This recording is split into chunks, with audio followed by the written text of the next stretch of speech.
మధ్యశ్రేణి గగనతల క్షిపణి విషయంలోనూ భారత్ ఆత్మనిర్భర్ను సాధించిందని డిఆర్డీఓ పేర్కొంటోంది.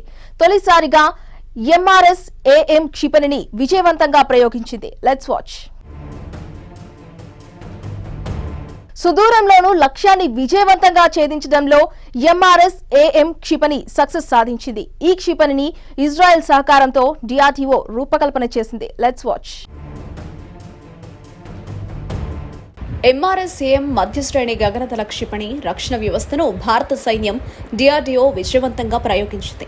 అనుకున్న లక్ష్యాన్ని అత్యంత ఖచ్చితత్వంతో ఛేదించినట్లు డిఆర్డీఓ తెలిపింది. మధ్యశ్రేణి గగనతల క్షిపణి రక్షణ వ్యవస్థను భారత సైన్యం విజయవంతంగా ప్రయోగించింది. ఒడిశాలోని బాలేస్బర్ నుంచి ఎంఆర్ఎస్-ఏఎం క్షిపణి వ్యవస్థ ప్రయోగం చేపట్టింది. నిర్దేశిత లక్ష్యాన్ని క్షిపణి నేరుగా ఢీకొట్టిందని డిఆర్డీఓ స్పష్టం చేసింది. సుదూరంలో ఉన్న హైస్పీడ్ గగనతల లక్ష్యాన్ని విజయవంతంగా అడ్డుకున్నట్లు తెలిపింది. ఇండియా, ఇజ్రాయెల్ సంయుక్తంగా ఈ క్షిపణి వ్యవస్థను అభివృద్ధి చేశాయి.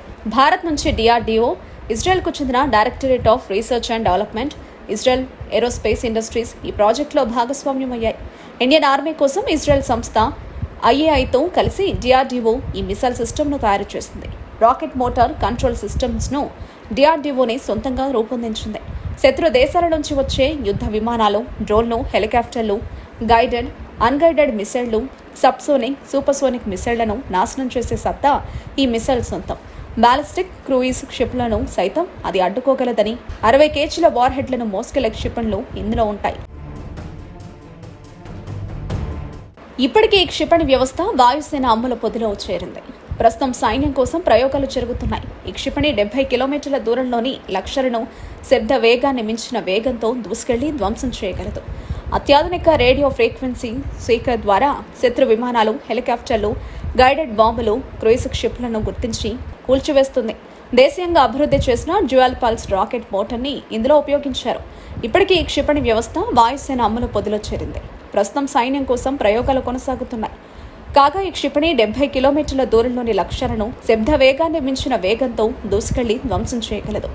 అత్యాధునిక రేడియో ఫ్రీక్వెన్సీ స్పీకర్ ద్వారా శత్రు విమానాలు, హెలికాప్టర్లు, గైడెడ్ బాంబులు, క్రూయిజ్ క్షిపణులను గుర్తించి కూల్చివేస్తుంది. క్షిపణి టెర్మినల్ దశలో అధిక విన్యాసాలను సాధించడానికి స్వదేశీయంగా అభివృద్ధి చేసిన రాకెట్ మోటార్ నియంత్రణ వ్యవస్థ ద్వారా శక్తిని పొందుతుంది. ఈ మిసైల్ సిస్టంలో క్షిపణులతో పాటు combat management system, mobile launcher systems, advanced long range radar power system, mobile power system, reloader vehicle, missile సిస్టమ్ను తీసుకెళ్లే ఫీల్డ్ సర్వీస్ వెహికల్స్ భాగంగా ఉంటాయి. ఈ మిసైల్ సిస్టమ్ మొత్తాన్ని ఒక ఫైరింగ్ యూనిట్గా పిలుస్తారు. ఎంఆర్ఎస్-ఏఎం వ్యవస్థ కోసం ఇజ్రాయెల్, భారత్ మధ్య ఏప్రిల్ 2017లో ఒప్పందం జరిగింది. దీని అభివృద్ధిలో Bharat Electronics Limited, Larsen and Toubro, Bharat Dynamics Limited, అలాగే Israel Rafael Advanced Defence Systems వంటి పలు కంపెనీలు పాల్గొన్నాయి. ఇదిలా ఉండగా ఉపరితలం నుంచి ఉపరితలానికి ప్రయోగించే బ్రహ్మోస్ సూపర్సోనిక్ క్రూయిజ్ క్షిపణిని భారత్ విజయవంతంగా పరీక్షించింది. దీంతో యుద్ధ విమానాలు, యుద్ధ నౌకల వంటి లక్ష్యాలను ధ్వంసం చేయవచ్చు. ఈ నెల ప్రారంభంలో సుదూర లక్ష్యాలను ఛేదించే దీర్ఘశ్రేణి బ్రహ్మోస్ వెర్షన్ను భారత్ నేవీ పరీక్షించింది. ఇది లక్ష్యాన్ని చాలా ఖచ్చితంగా ధ్వంసం చేసిందని నేవీ అధికారులు పేర్కొన్నారు. గత వారం పార్లమెంటరీ స్టాండింగ్ కమిటీ బ్రహ్మోస్ క్షిపణుల సరఫరా కోసం ఫిలిప్పీన్స్తో ఒప్పందం కుదుర్చుకున్నందుకు ప్రభుత్వాన్ని అభినందించింది. దేశీయంగా అభివృద్ధి చేసిన సైనిక ప్లాట్ఫామ్ల కోసం మరిన్ని ఎగుమతి ఆర్డర్లను పొందేందుకు ప్రయత్నాలను వేగవంతం చేయాలని కూడా కమిటీ సిఫార్సు చేసింది. Hindustan Aeronautics Limited 83 Tejas fighter జెట్ల ఉత్పత్తికి ఆర్డర్లు పొందడంపై కూడా కమిటీ సంతోషం వ్యక్తం చేసింది.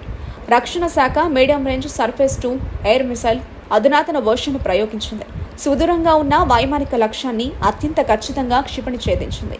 ఈ ప్రయోగంతో భారత రక్షణ రంగం మరింత బలోపేతమవుతుంది. ఈ క్షిపణి వల్ల రక్షణ దళాల పోరాట సామర్థ్యం మరింతగా పెరుగుతుంది. తాజాగా జరిగిన ఈ ప్రయోగానికి ముందు ప్రయోగ స్థలానికి దగ్గరున్న సుమారు 7,000 మంది ప్రజలను సురక్షిత ప్రాంతాలకు తరలించారు. దాదాపు 100 కిలోమీటర్ల పరిధిలో ఉండే ఎటువంటి లక్ష్యానైనా అత్యంత ఖచ్చితంగా, వేగంగా హిట్ చేస్తుంది. 2.7 టన్నుల బరువుతో ఉపరితలం నుంచి గగనతల లక్ష్యాలను ఛేదించే మధ్య తరహా క్షిపణిలోని కీలక భాగాన్ని ఉత్పత్తి చేసిన కళ్యాణి రఫెల్ అడ్వాన్స్డ్ సిస్టమ్స్ తమ తొలి కిట్ను భారత సైన్యం వైమానిక దళానికి అందించింది. భారతదేశానికి కళ్యాణి గ్రూప్, ఇజ్రాయెల్కు చెందిన రఫేల్ అడ్వాన్స్డ్ డిఫెన్స్ సిస్టమ్స్ ఉమ్మడి సంస్థే KRAS హైదరాబాద్ సమీపంలో ఏర్పాటు చేసిన ఉత్పత్తి కేంద్రంలో ఈ కిట్లు రూపొందిస్తున్నారు. దీన్ని పూర్తి స్థాయిలో అభివృద్ధి చేసి అంతిమంగా ఉపయోగించేందుకు సిద్ధం చేసేందుకు భారత్ డైనమిక్స్ లిమిటెడ్కు అప్పగించింది. మొత్తం 1000 MRSAMల కోసం కిట్ తయారు చేసి అందించేందుకు $10 కోట్ల ఒప్పందాన్ని ఈ సంస్థ కుదుర్చుకుంది. భారత్ తయారీలో భాగంగా దీన్ని ఇక్కడ ఉత్పత్తి చేస్తున్నట్లు, భవిష్యత్తులో ఎగుమతులకు అవకాశం ఉందని KRAS నిర్వాహకులు తెలిపారు. 4 ఏళ్లలో 1000 మిసైళ్లు అందించే సామర్థ్యం తమకుందని DRDO అవసరాల మేరకు వీటిని అందిస్తామని పేర్కొన్నారు. హైదరాబాద్ నుంచి స్పేస్ 2000ను 200 యూనిట్లు ఉత్పత్తి చేశామని తెలిపారు. గిరాకీ పెరిగితే తెలంగాణలో మరో ఉత్పత్తి కేంద్రాన్ని ఏర్పాటు చేసే అవకాశం లేకపోలేదని స్పష్టం చేసింది. ఏదేమైనా మధ్యశ్రేణి క్షిపణి రూపకల్పనలో DRDO విజయం సాధించిందని చెప్పవచ్చు. భారతదేశం తనకంటూ సొంతంగా క్షిపణులు ఉండాలని 1980లోనే భావించి ఇంటిగ్రేటెడ్ గైడెడ్ మిసైల్ డెవలప్మెంట్ ప్రోగ్రామ్ను ప్రారంభించింది.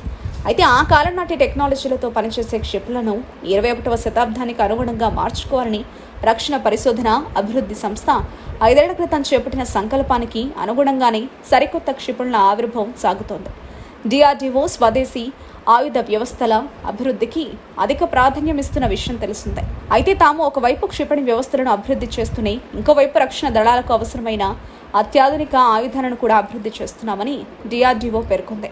కోవిడ్-19 పరిస్థితుల్లోనూ DRDO శాస్త్రవేత్తలు ఆయుధ వ్యవస్థల తయారీని కొనసాగిస్తున్నారని, ఒక్కో వ్యవస్థ సిద్ధమైన కొద్ది వాటిని అప్పటికప్పుడు పరీక్షిస్తున్నామని, తద్వారా తయారీ ప్రక్రియను ముందుకు తీసుకెళ్తున్నామని పేర్కొన్నారు. DRDO ఆత్మనిర్భర్ భారత్ వేళ క్షిపణి తయారీలో దూసుకెళ్తోంది. తాజాగా మధ్యశ్రేణి క్షిపణిని రూపొందించి సత్తా చాటుకుంది.